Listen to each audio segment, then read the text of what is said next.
And stomach continues into duodenum, that is small intestine. Small intestine in Latin, that is intestinum tenue, or Greek name, that is enteron.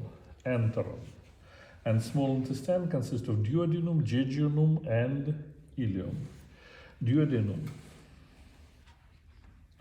Duodenum has 4 parts.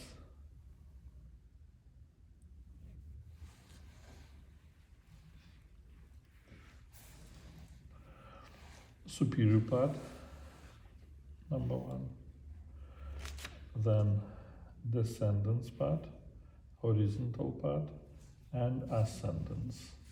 In place where superior part goes to descendants, we have flexura superior duodeni, and in place where descendants continues into horizontal part, we speak about flexura inferior duodeni.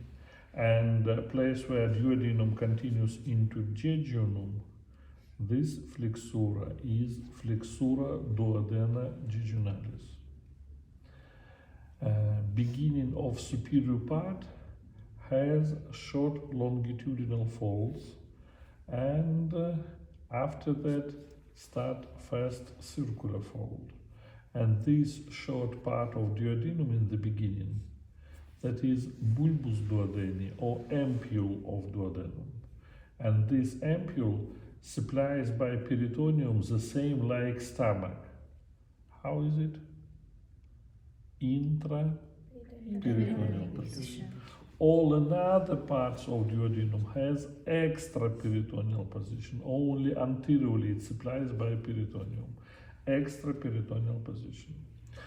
Duodenum surround pancreas, that is head of the pancreas, then body, and it is tail behind of stomach.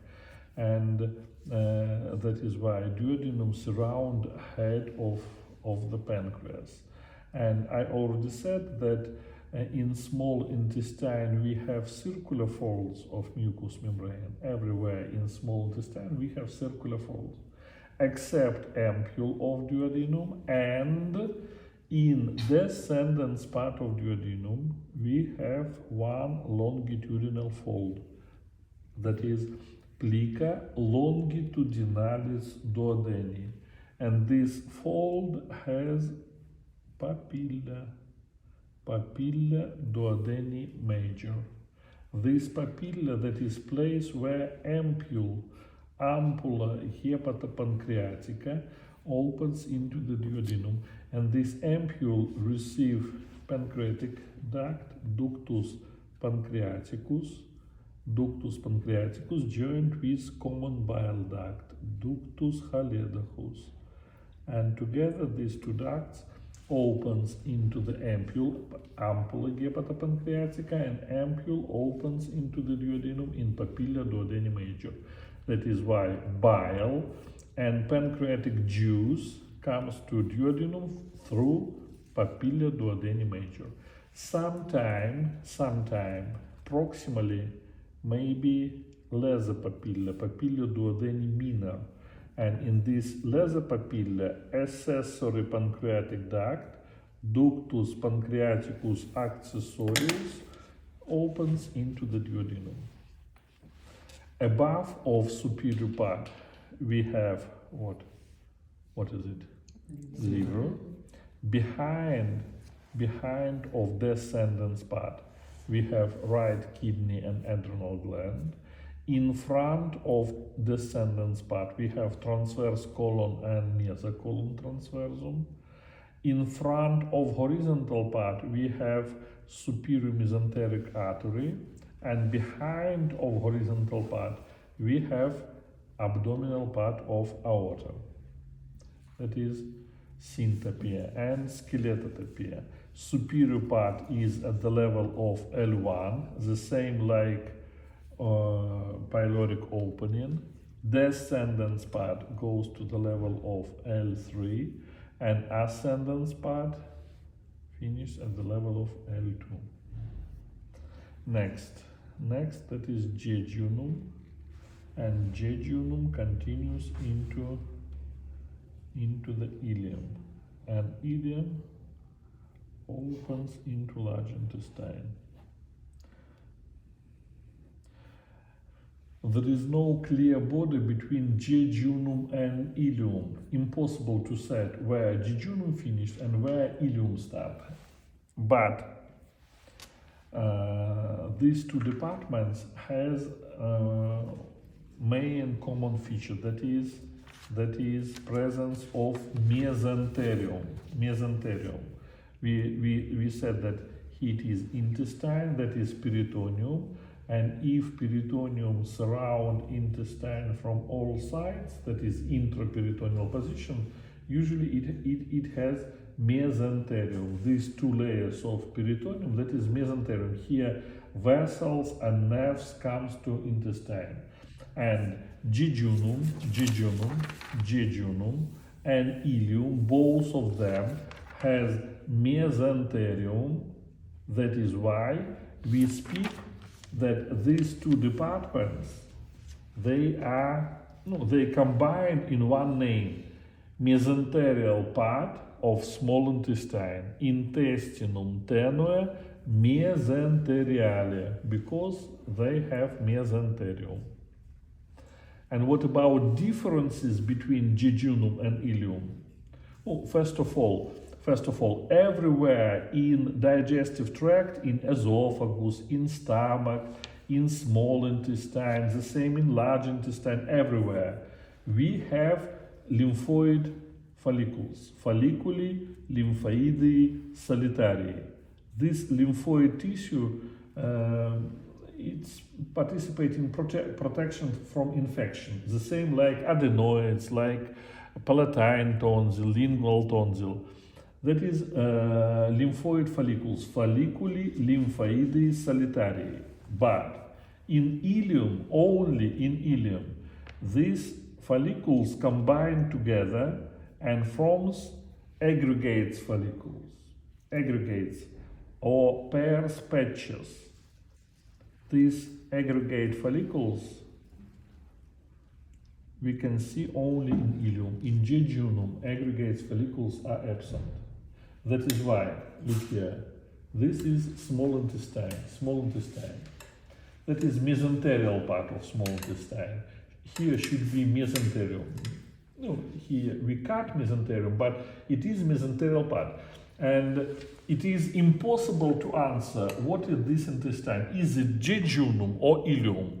Just I can say that it is mesenterial part. But if we take microscope, and under the microscope we found aggregates follicles or pairs patches, in this case we can answer that it is ileum. If you not found these aggregates follicles, we will think that it is jejunum. Clear? That is main differences between ileum and jejunum. Main common feature, that is mesenterium, and main differences, presence of pairs patches in ileum. What else? Everywhere circular folds, they are plica circularis. Small intestine has submucous layer, telesubmucosa. That is everywhere in small intestine. Now, large intestine. Intestinum crassum. It consists of cecum together with appendix vermiformis. Next department, who know what is the next? Yes, it is colon, and colon consists of ascendens colon, then transverse colon, descendens colon, sigmoid colon, it is sigmoid colon, next rectum, and last part is canalis analis with anus. One again, intestinum crassum, large intestine, consists of cecum, then all of this part, that is colon, Then rectum, it is canalis analis. 4 departments: cecum, colon, rectum, and canalis analis. And colon consists of ascendens, transverse, descendens colon, and sigmoid colon. How peritoneum supplies them? Cecum has intraperitoneal position, but it haven't got mesenteriums. Mesentery it is absent, just intraperitoneal position. And appendix vermiformis, the same, has intraperitoneal position and it has mesentery, mesoappendix. Mesentery of appendix, that is mesoappendix. Then ascendens and descendens colon, both of them. Look here, that is ascendens or descendens colon, and they have mesoperitoneal position. Posterior side haven't got peritoneum. It is mesoperitoneal position. Mesoperitoneal position. Transverse colon and sigmoid colon. Intraperitoneal position. And mesenterium in transverse colon, that is mesocolon transversum. And mesenterium of sigmoid colon, that is mesosigma or mesocolon sigmoidum. Next, rectum, upper part of rectum, in place where sigmoid colon continues into the rectum, it is the same intraperitoneal position and it is mesorectum, mesentery. Most part of rectum has mesoperitoneal, like here, mesoperitoneal position. And lower part of rectum, extraperitoneal position. And canalis analis not supplies with peritoneum. It is peritoneum is absent in canalis analis. Main differences between large and small intestine. First of all, on external surface of large intestine, longitudinal muscles makes 3 bundles, 3 tenia, tenia coli. It is longitudinal muscle, makes tenia libera, 3 tenia, that is here tenia mesocolica, and tenia omenthalis, 3 tenia, 3 bundles of longitudinal muscles on the surface of large intestine. In small intestine, longitudinal muscles, that is complete layer. It not separates into bundles, just whole complete layer of longitudinal muscles. That is why here we have not got tenia, only in colon. Tenia libera, tenia mesocolica, and tenia omenthalis. Then intestine makes lateral circulation, that is haustra coli. This surface of large intestine makes haustra coli. And peritoneum makes processes which contain fat tissue, processes with a fat tissue. Everywhere in large intestine we have processes of peritoneum together with fat, that is appendices, epiploic appendix, appendices, epiploids, only in large intestine.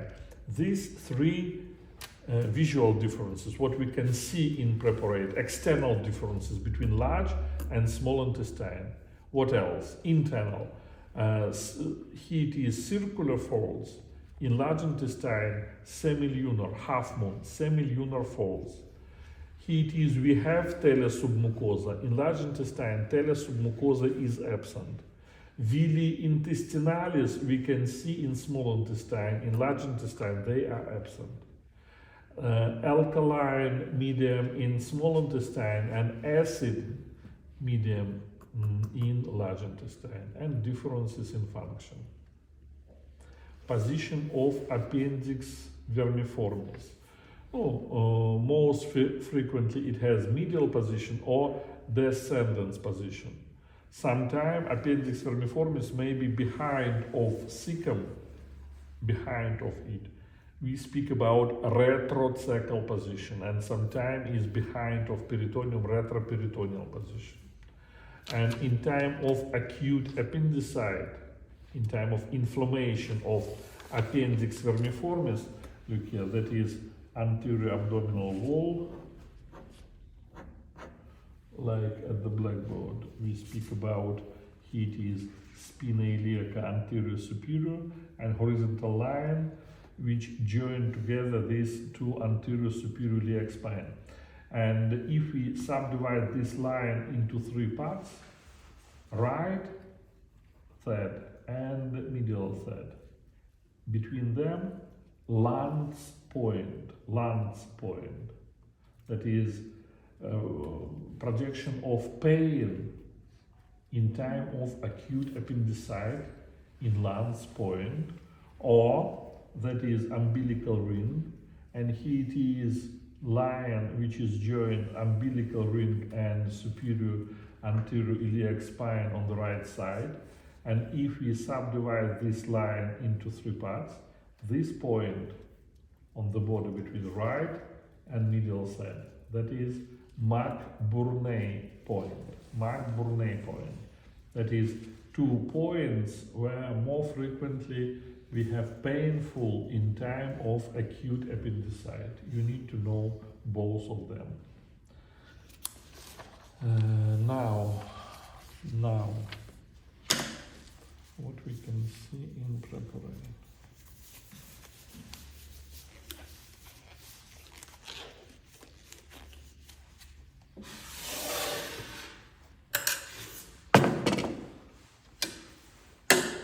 I already said that it is small intestine, it is mesenterial part, and that is all. Impossible to recognize is it jejunum or ileum. Here it is stomach, that is pyloric opening, here it is cardiac opening, lesser cavity and greater cavity, that is clear. What is here? That is part of large intestine. It is appendices, epiploids on the surface of large intestine.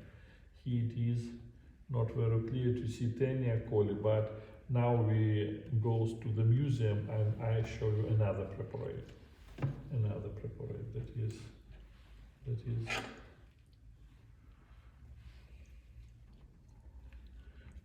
it is the same part of large intestine, but also not very clear to see how. Okay, in museum you will see better prepared.